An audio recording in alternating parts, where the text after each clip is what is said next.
Good Monday morning. It's 6:08, but what a difference a week makes because it's much darker. I know it's overcast this morning, but there's a real feeling of September and autumn creeping up on us. It's just spitting with rain, so I'm not going to hang about. Apologies that I haven't been out on my walk for a few days, but the weather's been foul.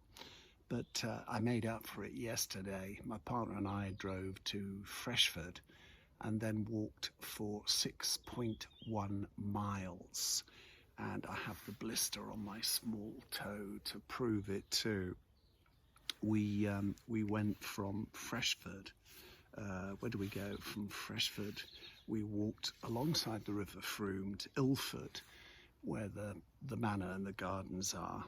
Then through Westwood, that was a bit of an uphill climb, to Bradford-on-Avon, and then back through Avon-Cliff. Oh, it was actually 6.09 miles. I ascended 602 feet, and there was lots and lots of mud and slipping and sliding around. But despite the fact I had to hunt for a plaster this morning, I was pleased that I did it. I was also pleased to bump into a couple of ladies, one of which said to me, "I know you're Richard Wyatt." And I was expecting "didn't you used to be on the telly?" But instead she said, "I follow you on Bath Museum." I was really pleased about that. I was quite chuffed. Later today I'm going to be talking to a councillor about the clean air zone and where Bath is going from here. You've probably noticed traffic is pretty well back to normal. One of the issues and one of the reasons it's queuing back onto the London Road is the fact that there have been roadworks in Queen Square, and indeed the square is going to close between the 14th and the 18th of September for resurfacing and new signs on the road, because there'll be new traffic lights there to control the clean air zone. Sarah Foster came through and she said, "I hope the work doesn't overrun because new students are due to move in to both universities on the weekend of the 19th and the 20th. Well, the roadworks are supposed to end on the 18th, so let's hope that happens." Lots of pigeon activity here this morning, lots of flapping about. Another story I'm going to feature, I've got to get around to writing it today because I've got other interviews to do, is a poster advertising a festival which recently fetched over £2,000 at auction in Chippenham. Who remembers the Bath Festival of Blues and Progressive Music? That's what we'll be talking about, a festival that attracted, excuse me, that's the morning cough, that attracted such names as Led Zeppelin, Fairport Convention Coliseum, the Byrds, the Moody Blues, all organised by a guy called Frederick Bannister, who is no longer with us, sadly.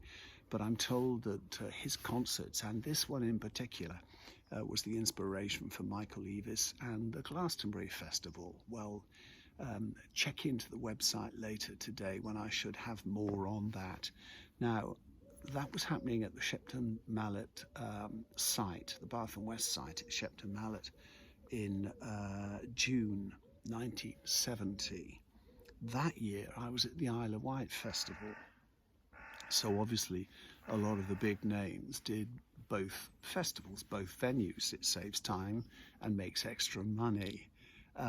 And the auction house, I went through and said, "Well, you know, that poster, that's quite amazing. I've got a programme from the 1970 festival. Can you tell me how much that is worth?" And they did. And I'm not telling you because you'll have to look at the story a little later to find out how much that was. Finally, what I'm musing this early in the morning, it's a beautiful tide to attract the muses. The BBC is considering dropping a couple of songs from the last night of the Proms, which of course comes along in September, yes, next month.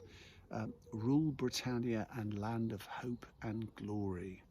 at the end when everybody waves the flags and annoys the BBC by waving the stars, the blue and stars of the European Union, as I would do if I was there. There won't be an audience there this year. So all the flag waving will have to be from home, but they're considering dropping Rule Britannia and Land of Hope and Glory because of their associations with colonialisation, that's a big word for first thing in the morning, and connections with slavery. I take the point. I have to admit, Rule Britannia and Land of Hope and Glory, it's all jingoism to me. My favourite song is Jerusalem.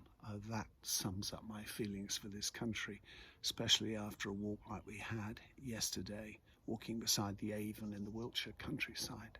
Beautiful, beautiful, beautiful. But anyway, never mind what I think. What do you think? Let me know. It's a good thing to talk about, isn't it? Anyway, whatever you're doing this Monday, I'm going home for some breakfast and change the plaster on my blister. Have a great day.